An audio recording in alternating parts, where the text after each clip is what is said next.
Okay. So, we are gathered here today for the most important tonight. Yeah. It's like 1 a.m. for the most important conversation that you'll ever hear, ever, about Franny and Zooey. Hey. JD Salinger. Today we're going to do the Franny part. So welcome to the book club, where it's basically just a bunch of weirdos talking about the book, I guess. Mm-hmm. Franny, I guess. So this is Johnny. Hello. Say hi. I met Johnny a long time ago. Once upon a time. Studying film in the Philippines. We were acting, actually. Ooh. Actors we were. And now we're reading a book about them. I mean, yeah, it is kind of about acting, isn't it? Well, she's an actress that's sick of acting. And her opinion, I really agree. Actually, shall we get into it? Okay, let's get into it. So we're just going to discuss Franny. Yeah. And Franny is just this theater actress, right? And the book starts with her meeting her date called Lane. She's like a theater student, basically. Yeah. And she critiques the theater in a way that I really resonate with. Interesting. Well, first she critiques the poets. She says all the poets aren't poets. But then she speaks how she... Yeah, we do poets. And later we're going to talk about what is a poet, because she also has her opinion on that.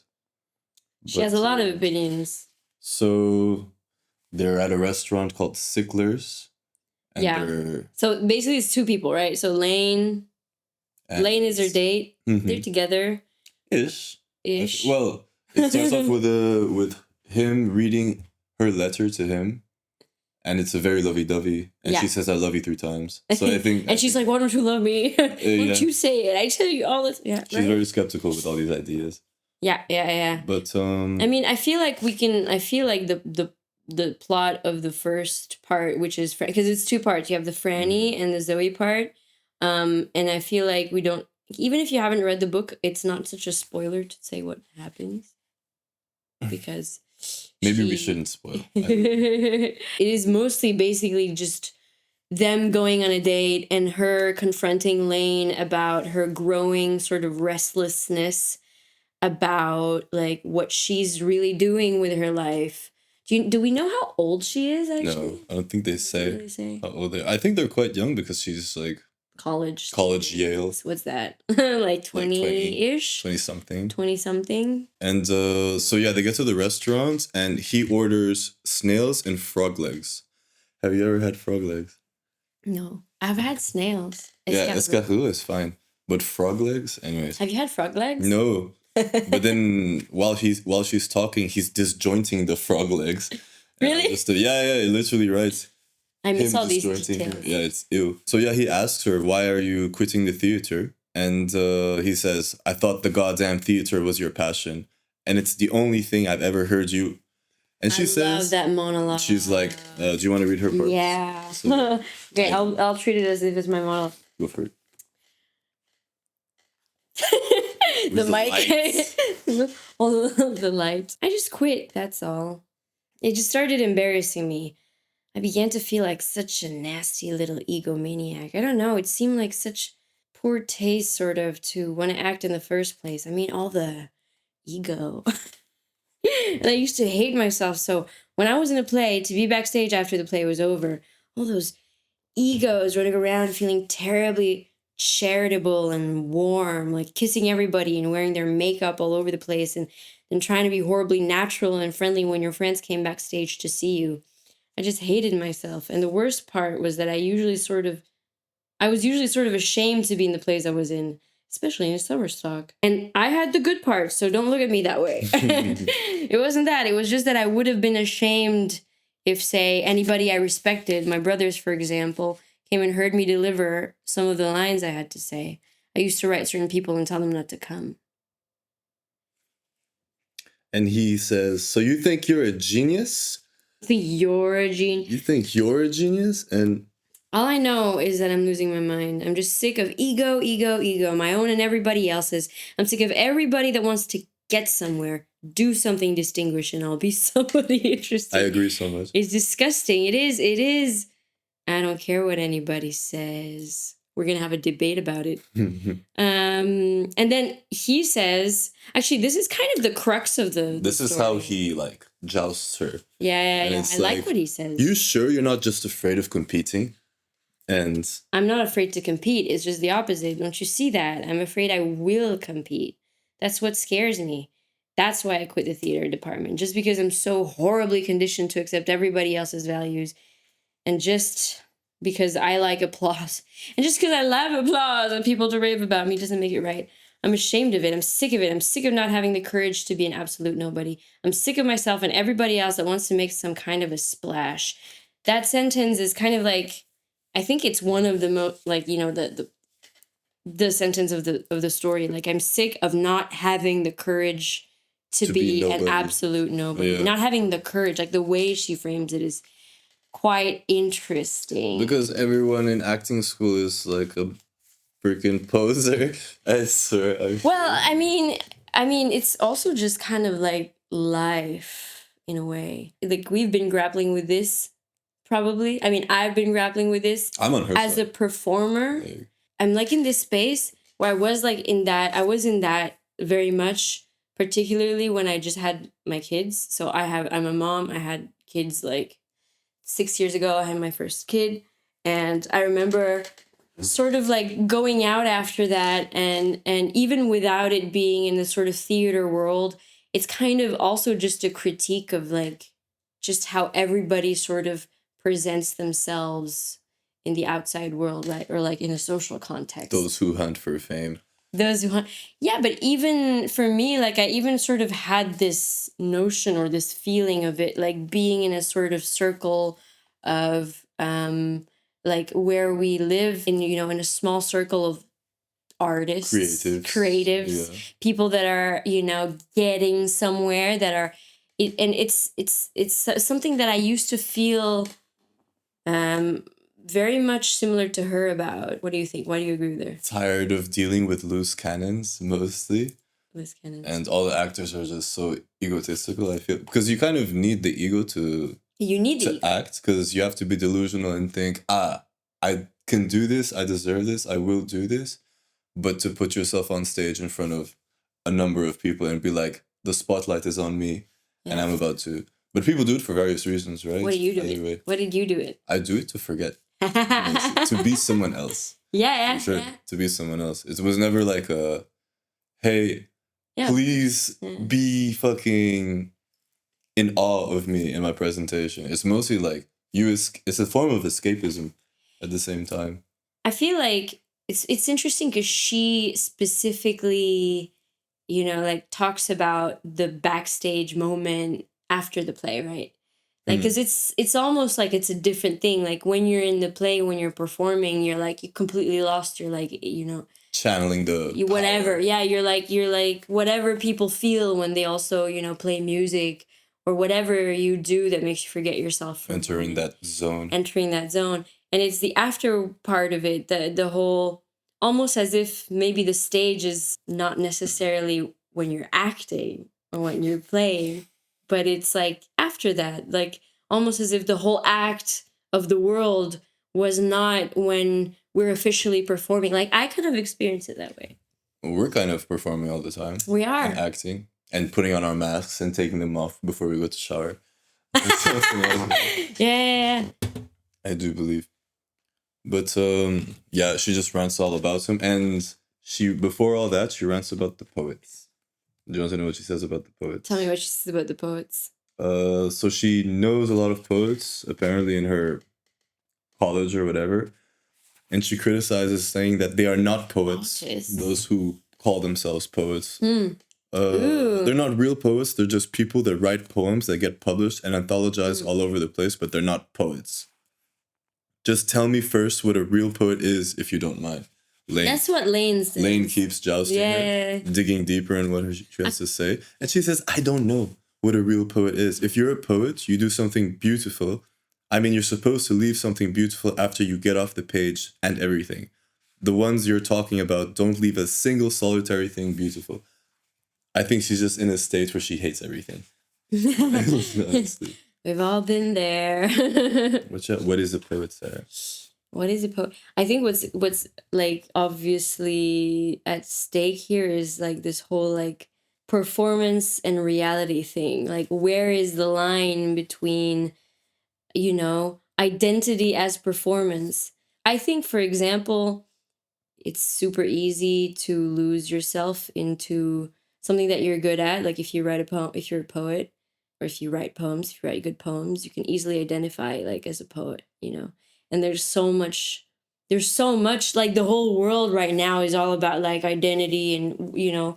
And so I think she's right in a certain sense that like there seems to be a conflation, you know, of like, you know, how you call yourself especially when you're an artist. She's calling these poets writers.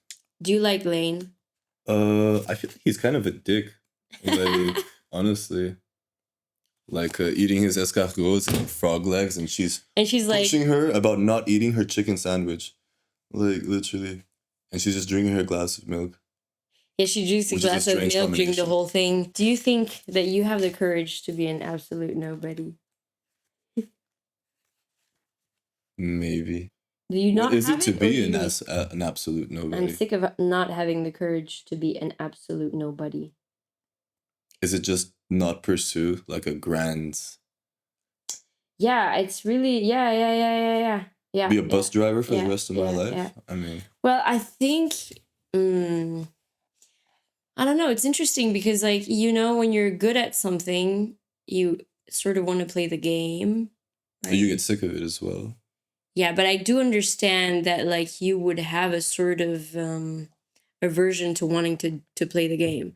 Like, I've often thought, like, you know how they say that when often like writers say this as well, like, oh, you know, you really want to get somewhere, and then, you know, especially in an artistic career, and then when you get there, like, people demand stuff from you, right? Like, they ask you to now produce, like, okay, make your next book, or like, okay, now you should like create the next album for musicians and whatever. And there you start to hate it. And then you start to feel like it's work, and like you're like kind of like, what's the point, you know? Where's the place of creativity if it then becomes this thing where you have to do it for others? Yeah, exactly, because also it takes time and whatever. And I've always thought that a life well lived as someone who enjoys creating, and in a way everybody, like, we all do that. It's better to, don't you think so? Like, better to, obviously in an ideal world, we would just be able to create because we want to, not because it's something that we would like to use as a means to get money, you know. But that's the number one reason why people start creating, right? Is it?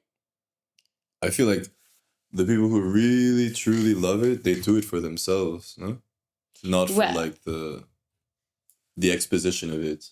It would be, you think, it's cool if other people thought it was nice or if they resonated with it, but the number one reason you're doing it is because you want to, right? And once it becomes like exchange for monetary value, I feel like you're doing your thing to conform to other people so they accept it. Yeah. And therefore, are you being true to yourself? Okay, like, let's take the example of book writing. Like, you write a book, and if you try to write it for the market, okay, you will produce maybe something that's entertaining, but you wouldn't necessarily call it like, okay, like the most groundbreaking, you know, kind of thing. Because to produce to sell is contrary to. But in a way, we're also part of like the game when we are consuming other people's work, whether it's music. It's the other side of it. Yeah, for sure. And we appreciate it, but still, when are you coming out with your next book? Tomorrow. Here again. Our next book. For real. This is a book of poems that we've been writing. We have to come up with a title of the book of poems. Barstool Poems. Barstool Poems? We've been writing poems, like kind of improvisational poetry. You know, the concept of yes and. Remember when we used to do and never improv? know. Yeah, yes and never know. Like it's kind of like that, you know. You have to build on the sentence, and then we are gonna create a whole book of poems. We're gonna link it below. We're not gonna talk about it here, but actually, I do have a series of questions for the book because I think it's interesting. What's cool is that like the whole second part, the whole Zooey part, like has a whole different vibe.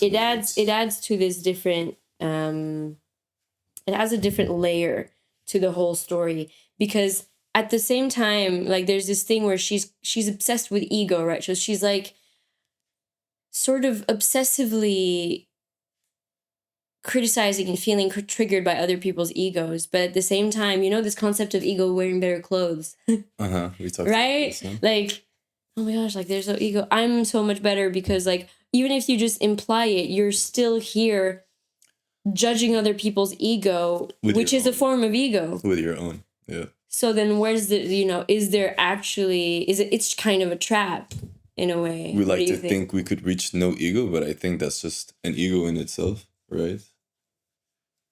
Don't you think we can, though? What like kind of ego do you have to reach no ego? But like, what's the point? For me, it's kind of like, what's the point? If you love to act, like, you know, if you love to act, if you love to perform poetry, whatever, why would you look at yourself performing afterwards? Or why would you then be like all into it and then be like, oh, yeah. You know, in a way, the modesty feels to me, to me, it is a form of ego. You know, like you're sort of getting off the fact that you can't just be proud of performing and being there, being present. And it's I think it's more about like the fact that there is a social experiment or a social game going on that we are also a part of by like, you know, being all like, woo, to our greatest artist or whatever. Like it's maybe that's the cringe part, but at the same time, I also am like, I'm starting to be aware of these things because I used to be someone who was like very much being like, oh, but they're big bro, like, oh, but they're also like, and then at the same time, I'm just here like, I don't know what's the alternative, right? So what is the alternative?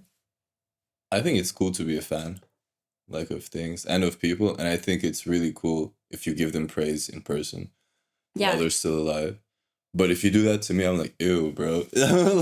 I'm like cringe, bro. Seriously. If we do our own stuff and I watch it, I'm like complete cringe. Yeah. That's just me. Honestly, some people are like, oh man, this looks so good and all this stuff. I have different I have it like sometimes I cringe, but sometimes I'm like, you know, when I, you know, like no, like weirded out at like almost as if I'm watching another person.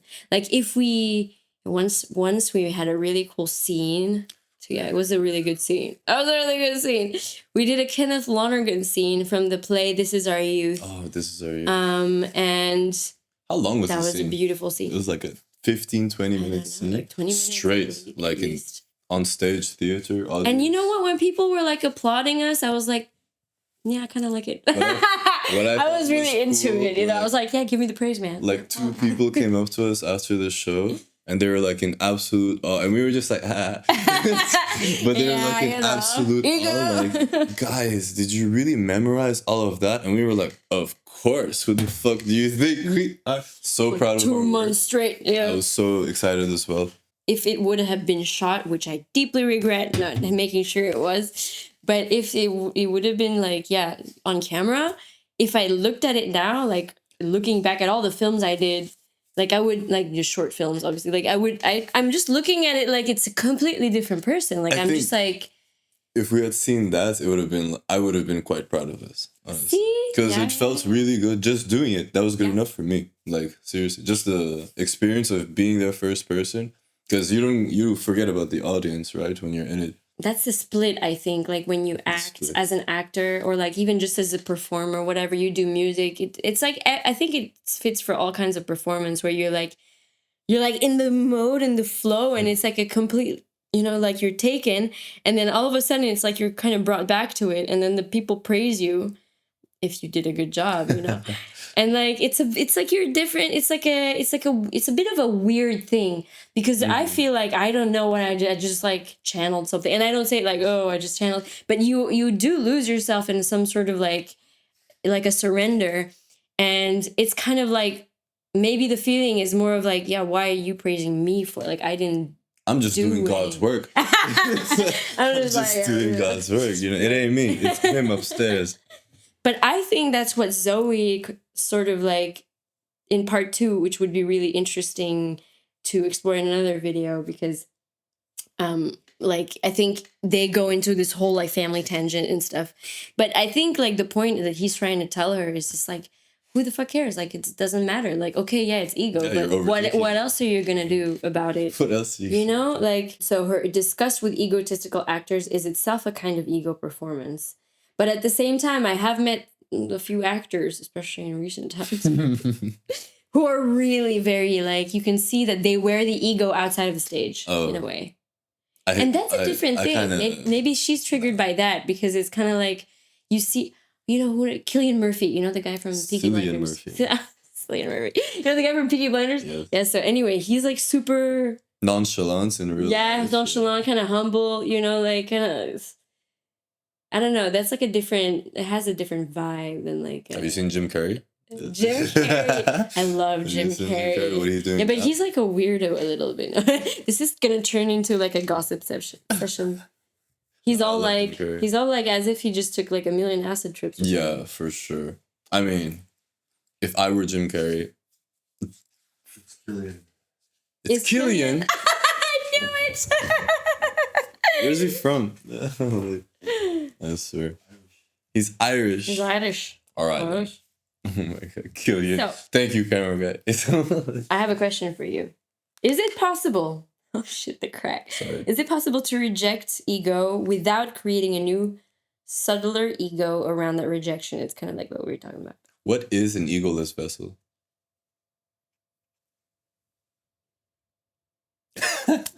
A dog. A dog has no ego? Doesn't look like it. You've never met a proud dog? You're right. You've never met a proud. They're normally like small. And with the Napoleon complex. Cats definitely have egos. Yeah, they have huge. The cats used to rule us. No, look at them now. I don't know. What about monks? And then that's the second part of the first part of the Franny. Because then we go into the spiritual realm. Yeah, what about monks? I would love to be a monk, but that seems really difficult. I was just thinking about this thing of like, you know, monks, especially like Buddhist monks. And I wrote about it in one of my recent Substack posts of like, yeah, isn't the sort of like retreating a form of, you know, control as well, like self-control, like yeah, but isn't that self-control also a sort of like battle with the ego? Because what they are looking for, I don't know, I mean I could be wrong, but isn't it what they're looking for is sort of dissolution of the ego, dissolution, not to be associated with their desires and to be free from that. Because also, what is ego actually? Ego is what tells you what to do. So far, ego is how to act and how to think. Yeah, I always wonder because it is, you know, I was kind of like, yeah, why do I was thinking about, for example, writing. Why do I write? Is it an ego thing? What do you write? I write it as a therapeutic excuse. Morally. And morally like confessionals. Confessionals. Yeah. Sure. I like confessional as well. It's kind of like absolved. Let go. Absolved because I'm like admitting the truth to myself. By writing it down and crying on it. Yeah, because there's also a difference. Like there's a lot of people like Stephen Fry, you know the guy? Stephen Fry, he's like a British actor, comedian. And I just know him by the books he wrote, like a lot of books about like Greek mythology. He's done so much. He's sort of like a multidisciplinary artist. But he was saying he wrote actually a book about poetry called The Ode Less Traveled.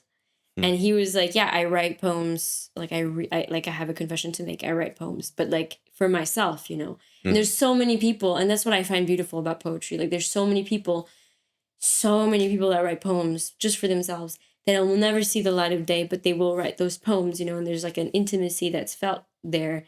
But then there is the writing, like I catch myself, like I write in my diaries for myself, but then I do have this like author persona that then just kind of like, okay, this is writing as a performance.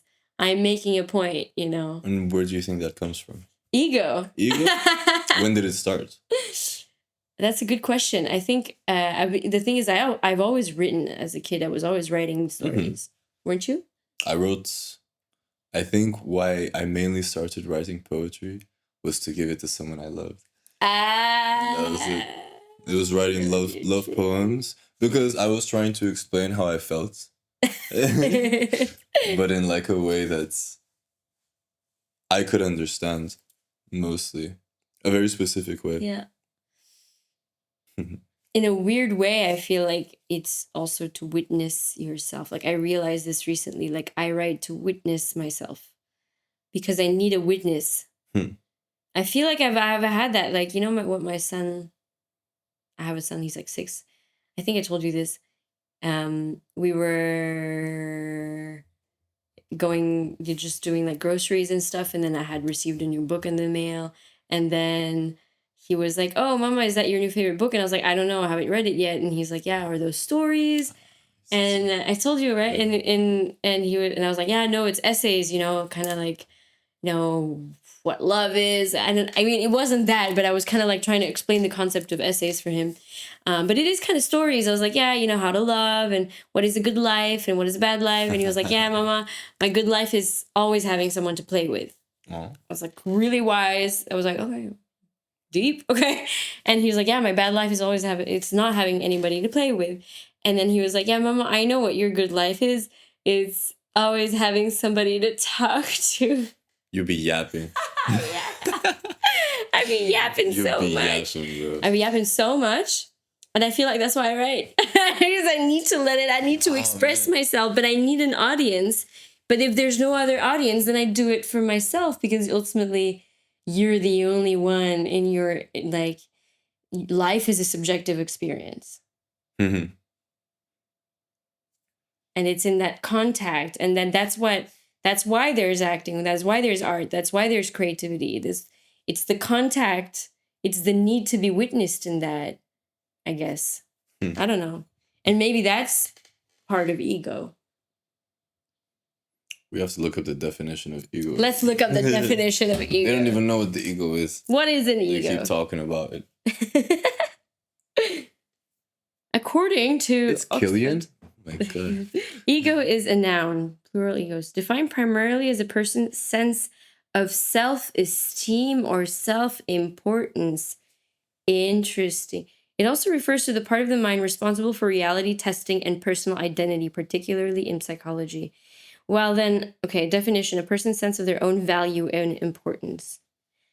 Borrowed from Latin ego, I. Oh, what?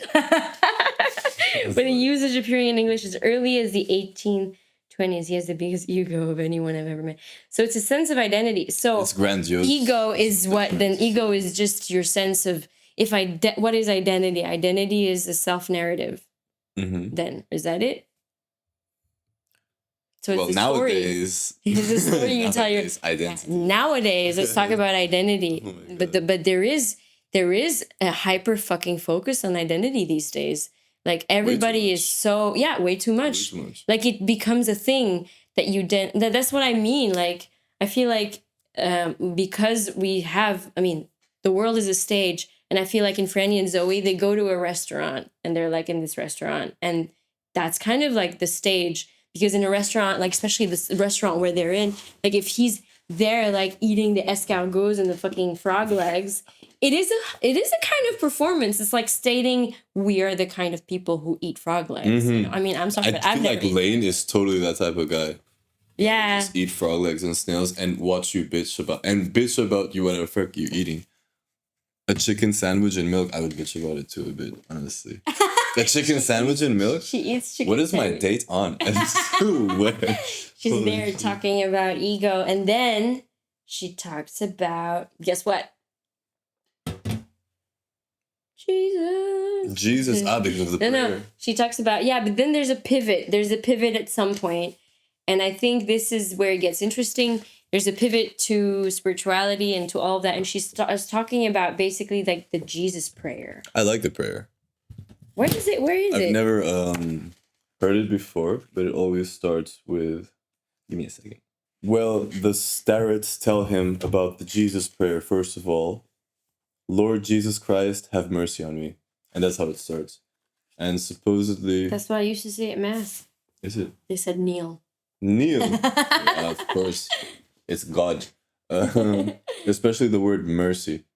And the starets tell the pilgrim, which is the book The Way of the Pilgrim. The Way of the Pilgrim. She's reading the book, that if you keep saying that prayer over and over again, you only have to do it with your lips at first. Then eventually what happens, the prayer becomes self-active. Something happens after a while, we don't know what. But something happens and the words get synchronized with the person's heartbeats. And then you're actually praying without ceasing, which has a really tremendous mystical effect on your whole outlook, which I think it makes sense, honestly. Yeah, of course. If you believe in Santa Claus, you pray, he'll come down your chimney. And you'll start believing in that stuff. Full of diamonds. And you'll clean up your chimney. And you'll do things that you'd never do before because you believe Santa is coming. And you'd hang up your stockings and prepare milk and cookies. But yeah, she says, I mean, that's the whole point of it, more or less. I mean, you do it to purify your whole outlook and get an absolutely new conception of what everything is about. Yeah. Yeah. Mm-hmm. This reminds me of all the people we know that have done all the messed up things in life just to turn around and say, I have found God. And suddenly they're absolved for all their sins. And but we all still remember. Well, we're not going to tell God about that chapter. Well, we don't have to. He's watching. He knows what happens next. Yeah. Well, this is interesting because, like, a lot of people... I don't know. I feel like this is it's like this fundamental need almost to lose yourself. Yeah, I'm going to, like, rewind it a bit. You remember the guy I told you about? Some of you people, roamers of the internet, will know Dr. K, the Indian guy who's like this psychotherapist. You showed me. Yeah. He was saying something about like happiness. What is happiness? And it's like, yeah, technically. And it's like interesting when he was describing it because what did he say happiness was? He was basically like, happiness is basically anything that makes you forget yourself. Oh my God. You can't tell this to everyone. Because happiness to every single person is absolutely... Yeah, I mean, there is a sort of philosophical definition of happiness, whatever. You can make it stoic, you can... whatever. But, like, by definition, it makes sense that we are always seeking that which makes us forget. Mm-hmm. Like, acting, whatever, writing, being in that flow state, or just when you go out to party... in the fucking dance floor, don't you feel the same way? Then probably the fucking pilgrims who walk whatever, how many days to then pray in a, with thousands of people. It's kind of the same thing. It's like the same energy of complete like surrender and losing yourself. It's an ego dissolution in a way because you're out of your own head. You're out of your own like, I want this, I care about this, and my story, me, towards, something else. And I think what's interesting about acting is that, or whatever performance you're in, is like you're using yourself as a way to just completely lose yourself. I am the vessel. So she's looking for ego dissolution in spirituality, in a place where prayer. Ego, but she also already has that on stage. Yeah, but their ego rules on stage. Ego comes back. Ego rules backstage. Absolutely. And I think, it is interesting because, there's a lot of, people that are right now, it's like almost a thing. Like it's a thing, the thing of I went to India and found myself. Oh my God. But at the same time, there's so many other people that do have genuine experiences of it. But there's also so many people that are like, now I am healed, like now, like I did an acid trip and now my life is different. Yeah. Johnny, tell us about your acid No, we ain't got time for that. But, oh man, I know one of these people. that went to India. Completely, I'm not bitching, but I'm just critiquing. But this guy, here's the tea. But this dude used to be one of the biggest womanizers I've ever known. Have you told me about it? And oh my god, I don't know, how did I meet him? I went to like a jazz event, and I randomly met this guy, and he was there just to pick up girls. Literally just there. That was before India? Yes. Okay. Of course. And now, then okay, tell me the story. I mean, now he's oh my god, how do I say this, bro? He is a healer at a retreat. And I've seen him tell the most upsetting lies to a woman just to get in bed with her. It was literally, we met at the jazz club. He told me, I'm here on a mission to just as many girls as I can. Damn. And I'm like, how do you mean? He's like, oh yeah, I'll just bring them to my place and then come back. I'll be right back. I'm like, what the fuck, bro? And then he showed me his organization. Oh, what? Damn. Women gonna hate this. He showed me his organization and he showed me videos, and it was like an auditorium even. There was a stage, and on stage these men would go up and tell all of these other dudes sitting in the podium about how to get girls, how to manipulate them to sleep with you. And it's like just a cult of womanizing stuff. Were you there? No, he just showed me videos. I'm like, are you my friend, Johnny? I was like, dude, does anyone know about this? No, it's very secret and all this stuff. If you want, you could come. I'm like, nah, bro. I'm okay. But anyways, these are the type of people that go to India, come back, and become ritual healers that you meet in the fucking... Yeah, and then they're going to go the retreats. Get their fucking... I swear, I still haven't met him again after that, but I've kept in communication with him. And I feel like it's real. I feel like he's really switched, but I have to meet him to know. I have to ask him. Like, yeah, but that's also it's like the play. It's the play of the identity. Yeah, is this another one of the book plays? Like, but that's kind of what's insidious about it, because you can't really make out the true experiences from the real ones. But this is ego at its finest. Yeah, he just wants to feed his ego, conquering all these people. It's ego dressed in better clothes that we were. He wants to be dressed naked. Like, his ego wants to be butt naked. His ego wants to be lying in a bed of naked bodies. It's so funny. I remember, shiver. I remember, like, completely kind of out of the context, but it just reminded me of like this weird dude. I just moved to Brussels at some point, and there was this guy that was walking, like an old guy. Like, we just bumped, and he was like, "Oh my God, I love Brussels," and he was like this kind of old man, and he was like, "Yeah, I love Brussels. It was like, Europe is so open. I come from Canada or something." Oh God! And like, he was like, there was this like cycling trip and everybody was naked, and then all of a sudden there was like, you know, like everybody went to hug each other, and it was like flesh galore. Yeah, that's a good one. You said that. That's a good one, actually. But in a weird way, that sounded way purer than what you're telling me.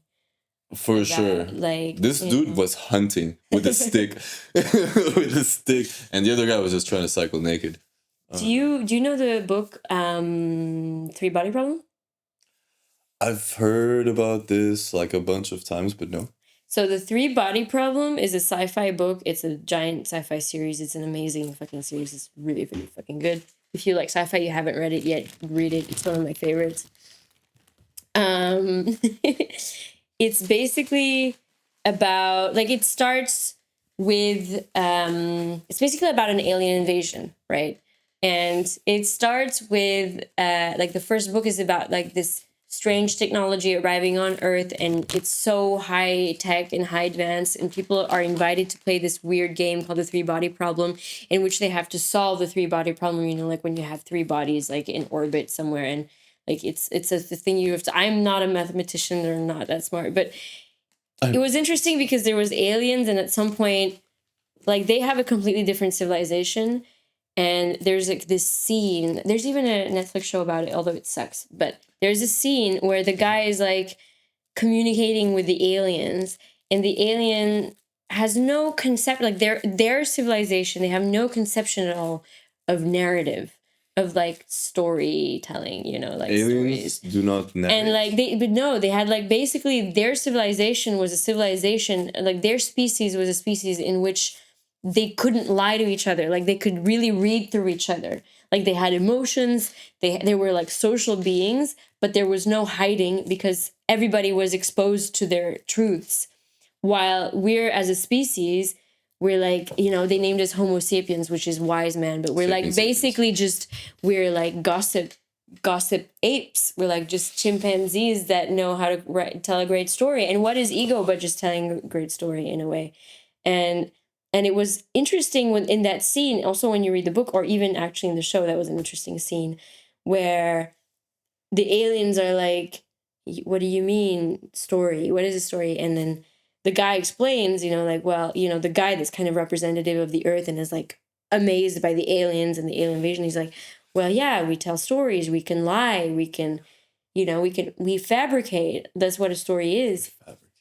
And it was like a sort of moment of rupture where the aliens were like, shit, we cannot trust this civilization. Like, we don't know if what they're telling us is true or not. Like, they had no conception. Even probably they didn't have this concept of truth. Like, what if we have a concept of truth just because we know that there is such a thing as a lie? But what is truth? Is one truth the absolute truth? And is God real? I see him when I close my eyes. That's what she says. Oh my goodness. Is it? That's what she actually says? I don't know. I think she says something very similar to that in the end. You get to see God. When you do the prayer. When you get to... So this is like an interesting part of the thing. She's like, once you get really good at the prayer, he asks, what's the point? And then she answers with, you basically get to see God. And then he's like, yeah, I mean, what is the result that's supposed to follow? All this synchronization business and mumbo jumbo. You get heart trouble? Fuck, man. I kind of like Lane sometimes. Like, yeah, like he cuts through with the Jinsu knife. Like, at the beginning, I'm like, yeah, he's an asshole. But then I'm like, yeah, I don't know. I kind of like him. That's my hot take. She says, you get to see God. Something happens in some absolutely non-physical part of the heart where the Hindus say Atman resides. If you ever took any religion and you see God, that's all. And don't ask me who or what God is. I mean, I don't even know if he exists. But you can see that she has this urge. She wants to believe. She wants to lose herself in something. She wants something bigger than herself to be real, because this whole self-narrative, the whole ego trip that she is I feel like it's almost just her awakening to her whole ego. Because like when you're a kid, you know, you play, you get lost in stuff. You have an active imagination and you don't really think about your ego at all. You don't have that. Yeah. And yet, like, it's beautiful to see kids completely lost in their whole like show and completely like, yeah, look at me, mom and dad, I'm gonna do a show for you, and loving the applause, and they're not here like, oh my god, ego. You know what I mean? Yeah. And that's a form of ego. Like, the kids have the ego because they love the fact that they're being witnessed. But then there's something that settles after that, which I think is ironically created by this narrative of don't be too, you know, like you're afraid almost. It's like almost an ego fear of being judged for just performing. Being, because she's been saying like, yeah, I don't even invite people in my shows. I don't even invite people I respect. I just invite my brothers. So in a way, it's also like just this fear, you know, like the ego in itself is just speaking through. I don't know. It's kind of it can go in circles in a way. Yeah, like she's in this duality still. Yeah. I don't think she should be an actress. Should she be an actress?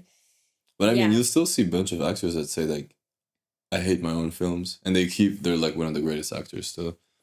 What kind of ego whip is that?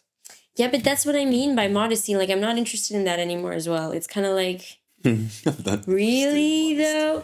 Yeah, no, but I don't know. Is it a ploy? Is it just an act within an act? But that's what I mean. Like, how do you know? Because they tell you. And we're hoping. Yeah, but also, honest. How do you know when you're the one who says it? How do you know? How can you discern the purity of your intent, whatever? Like, it's almost as if it's better to embrace the ego in a way. And then you find yourself being a very cocky bastard. There's a difference between like someone that's proud of themselves and someone that uses that pride to feel better than everybody else. Ooh, that's not the same thing. That's kind of evil. Yeah, but maybe that's also what a lot of people mean when they say ego. So there should be good ego. My ego is there should be good ego, and I think good ego is a healthy thing to aspire to. I think ego dissolution would just mean either you become a complete monk or a complete like you know you can lose yourself in spirituality and like detach altogether, or you can just keep losing your own ego through substances and drugs, whatever. Or you can do it the way of artists and just seek that stage all the time. Just paint your ego. Yeah. Basically. Or you can also have fun in witnessing, in like making your ego get a kick. You know? I want to watch it melt, honestly. Like lose yourself and find yourself again. Because there is nowhere to go. There is nowhere to go. You are here. You are here. You are here. There is nowhere to go. Cheers. I have to go to get another vodka. All right. So in the end, should I? Yeah, I'll say. Franny? Yeah. See, she feels more and more uneasy as she talks about, like, ironically, as she talks about the Jesus prayer and the whole spirituality thing. She's getting lost in the. She's like basically fainting. Basically fainting. And uttering the prayers. In the Buddhist prayers, I think. You remember the words? No. It kind of reminds me of this time where I said I kind of want to have a psychosis. You keep writing that word. Psychosis. I do? Yeah, in our poems. It's because keep writing psychosis. Really? Yeah, and I have to work with it. I'm like, psychosis. Oh my God, again. my ego is saying something again. Yeah. No, it's like interesting because like there is this woman that I've been working with who is like a Vedic, Vedanta, Vedic priestess teacher. And no, she was saying that basically at some point when she had her whole spiritual awakening, when she was like, no, I think, we are all just love. And I mean, take it, leave it, whatever. I'm not debating like her truth or the truth. But she was saying that she had been diagnosed with a psychosis when she was having that spiritual awakening. But it is true also that scientifically, when people have spiritual awakenings or spiritual, like intense, like it is similar to a psychosis in the brain. For sure. Because you're just unlocking a thing that's, oh my God, what are these voices? No, I don't know. Yeah, I don't know. It's interesting. I'm sure when I had my spiritual awakening, I went through like 18 psychoses. In that one experience, I was like, I'm a completely brand new person. Wait, what was that? Was that with the bad trip? Freaking 12 years ago or more. And to this day, I owe it to that night, for sure. Filled with psychosis. How do you destroy the ego? Was that the night? Yes. Ah! How do you destroy the ego? Yeah, you were super different after. I remember that. It was absolutely different. I was like, when you wrote to me after that, I was like, whoa, this person. I was like, dude, I just came back from space. Like from a different dimension. And I'm going to do music. It's literally that. I'm like, hey, I've never played an instrument in my life. On fourth with it. Holy shit. That's good. But that was kind of it. But see, you came back to the creation afterwards. And what are you going to do? Not perform? I think that's kind of the question that the whole book is tackling. What are you going to do? Not do it?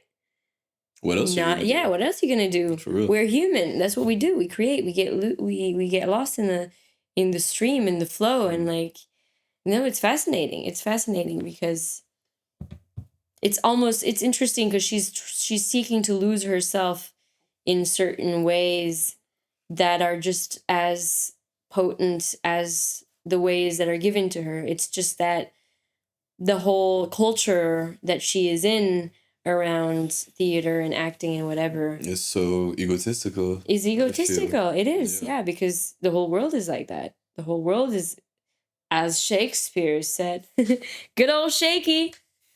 The whole world, what? The whole world's a stage and all the men and women merely players. Which makes sense. True, not true? Which makes sense. It's pretty true. In my opinion. What role are you playing tonight, when you go home, when you shut this laptop and you get out the door? Who are you, really? Is there a real you? Is there a fake you? They're all you. We are all one. We're all one. And that's what I believe in. Cheers. Cheers. Cheers. Yes, so the Zooey part, I think kind of wraps that up, and we've already kind of touched upon whatever the Zooey part tackles. But if you want to follow along the book club, we will do a part 2. We would love to do the Zooey part, which we have to reread. You haven't finished it yet. I'm like 20 pages. I love Zooey's for like lines. 2 days. So just to recap, Franny and Zooey are siblings, I think, right? How many siblings do they have? They're the Glass family. Glass family. Glass family, and these were 2 sort of novellas that were published separately at the time, and then they were compiled here in Franny and Zooey. There is this resolved tension of what happens to Franny after her psychosis, her ego breakdown.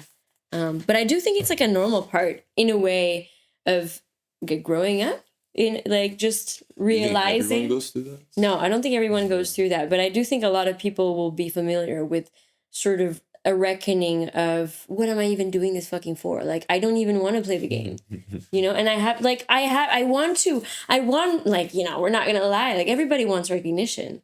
Everybody wants recognition, or at least to be witnessed. Because that's also to be seen. To be seen, to be witnessed. That's also why we seek love, I think. I kept wondering, like, but why do we seek, like, you know, the Buddhists are like, okay, yeah, everything changes. Like, life is suffering. Life is suffering. Life is change. But if life is change, why do we seek a lifelong partner, for example? Why do we still have that? You know, we have that seeking of a lifelong lover or partner that would, and I think it's that. I think because you need a witness. Because you are incomplete. Or are you? The yin to my yang. The duality of everything. Non-duality. The non-duality is being alone, I feel. Wow. But to have someone to do with, that's what your son said, right? You need someone to play with. You need contact. It's true, like a like human emotion, solitary confinement is like the worst. Unless you're trying to do art. It's yeah. I think so. But for that, you're really but the art is also a way to contact, you know, other. You need other to feel I, and that's where the ego is. And it's just a spiral. Anyway, so yeah, purchase our book. Coming soon. Going out soon. Amazon. No, I'm kidding. I don't know, actually. No. But if you made it this far, that's pretty cool. Cool for you. Subscribe to my Substack. Link it down below. We're going to post the poems here, there, and talk about more of the Franny and Zooey. And actually, it would be cool if we, like, acted out the first part. Like, as a scene. That would be cool. We could. We should. It's not too difficult. We should. I feel. Okay, that's a baby. Bye! Who says bye?